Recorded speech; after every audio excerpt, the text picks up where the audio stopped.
Industrial salt শিল্প লবণের নামে লবণ আমদানি বন্ধ করে দেশীয় লবণ শিল্পকে রক্ষার নিমিত্তে মাঠ পর্যায়ে প্রান্তিক চাষিদের উৎপাদিত লবণের ন্যায্য মূল্য নিশ্চিত করতে মাননীয় প্রধান উপদেষ্টা সংশ্লিষ্ট উপদেষ্টাদের হস্তক্ষেপ কামনা করে কক্সবাজার লবণ চাষী ও ব্যবসায়ী সংগ্রাম পরিষদের সংবাদ সম্মেলন।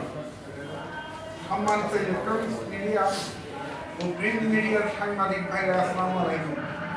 আমরা অত্যন্ত দুঃখ ভরা ক্রান্ত মন নিয়ে সুদূর কক্সবাজার থেকে এসে আজকের এই সংবাদ সম্মেলনের আয়োজন করেছি।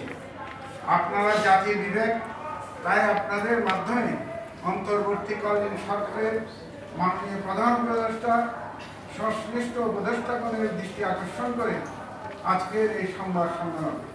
প্রিয় সাংবাদিক বন্ধুরা, আপনারা নিশ্চয়ই অবগত আছেন যে কক্সবাজার ও চট্টগ্রাম জেলা বাংলাদেশের একমাত্র দেশীয় লবণ উৎপাদন কেন্দ্র। তন্মধ্যে প্রায় 95% লবণ উৎপাদন হয় কক্সবাজার জেলার টেকনাফ, কক্সবাজার সদর, ঈদগাহ, মহেশখালী, কুতুবদিয়া, পেকুয়া, চকরিয়া উপজেলা এবং অবশিষ্ট 5% লবণ উৎপাদন হয় চট্টগ্রামের বাঁশখালী উপজেলা। গত মৌসুমে প্রাকৃতিক পরিবেশ অনুকূলে থাকায় দেশীয় উৎপাদিত লবণ দেশের চাহিদা মেটাতে সক্ষম হয়েছে।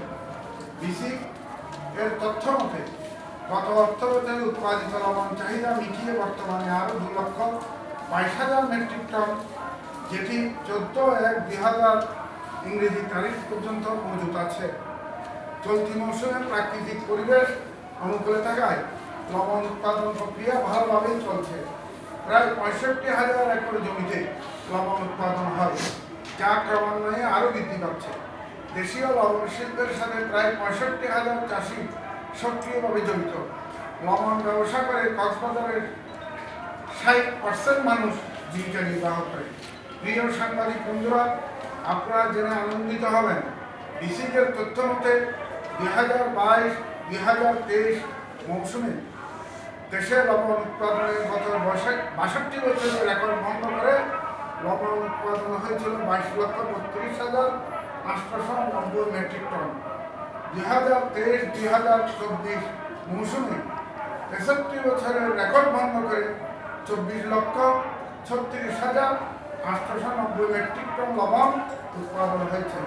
বিসিকের তথ্য মতে 2024 এবং 2025 অর্থ বছরে লবণের চাহিদা রয়েছে 25,10,000 মেট্রিক টন। এই লক্ষ্যমাত্রা নির্ধারণ করে চলতি মৌসুমে লবণ উৎপাদন অবিরাম গতিতে চলছে।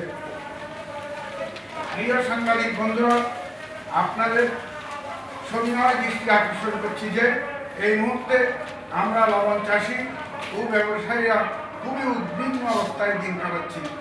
চাষিরা চলতি মৌসুমে দেশে লবণ উৎপাদনের অতীতের রেকর্ডে ভাঙতে চাইলেও লবণ মিল মালিকদের সিন্ডিকেট লবণ উৎপাদন কমানোর জন্য চাষিদের সাথে মনস্তাত্ত্বিক যুদ্ধে নেমেছে, যাতে লবণ চাষিরা চলতি মৌসুমে লবণ চাষের প্রতি আগ্রহ হারিয়ে ফেলে এবং লবণ উৎপাদনের ঘাটতি তৈরি হয়। এরই অংশ হিসাবে চলতি মৌসুমের শুরুতে লবণ মিল মালিকেরা বস্তা প্রতি প্যাকেট প্রতি বস্তা 80 কেজি 1400 টাকা দফায় দফায় কমাতে বর্তমানে 640 টাকায় এসে নেমেছে, যা মিল মালিকদের ক্রয় মূল্য প্রতি কেজি 8 টাকা। নিকট অতীতে লবণের এমন দরপতন কখনো হয়নি। কৃষকদের মাঠ পর্যায়ের প্রতি কেজি লবণ উৎপাদনের খরচ প্রায় 15 টাকা হলেও মাঠ পর্যায়ে প্রান্তিক চাষিরা লবণ বিক্রি করছে প্রতি কেজি 5 টাকা 50 পয়সা, যা খুবই বেদনাদায়ক। প্রিয় সাংবাদিক বন্ধুরা, মাঠ পর্যায়ে লবণের দাম এতই কম হলেও বাজারে বিভিন্ন কোম্পানি যেমন মোল্লা, এসিআই, ফ্রেশ, সিটি গ্রুপ, প্রাণ, এসএফ, কনফিডেন্স সহ আরও অনেক মিল মালিক এর প্যাকেটজাত লবণ বিক্রি হচ্ছে প্রতি কেজি 40 থেকে 50 টাকায় 45 টাকায়। অন্যদিকে লবণ মিল মালিকরা সিন্ডিকেট করে নিজেদেরকে অর্থনৈতিক সমৃদ্ধি অর্জনের জন্য দেশীয় লবণ শিল্পকে ধ্বংস করার জন্য ইন্ডাস্ট্রিয়াল লবণের নাম দিয়ে সরকারের বিভিন্ন মন্ত্রণালয় সংশ্লিষ্ট সংস্থাকে নিয়ন্ত্রণ করে লবণ আমদানির এলসি অনুমোদন করার পায়তারা করছে। যদি তাদের পরিকল্পনা বাস্তবায়ন হয়, বাংলাদেশের একমাত্র স্বনির্ভর লবণ শিল্পের ধ্বংস নিশ্চিত।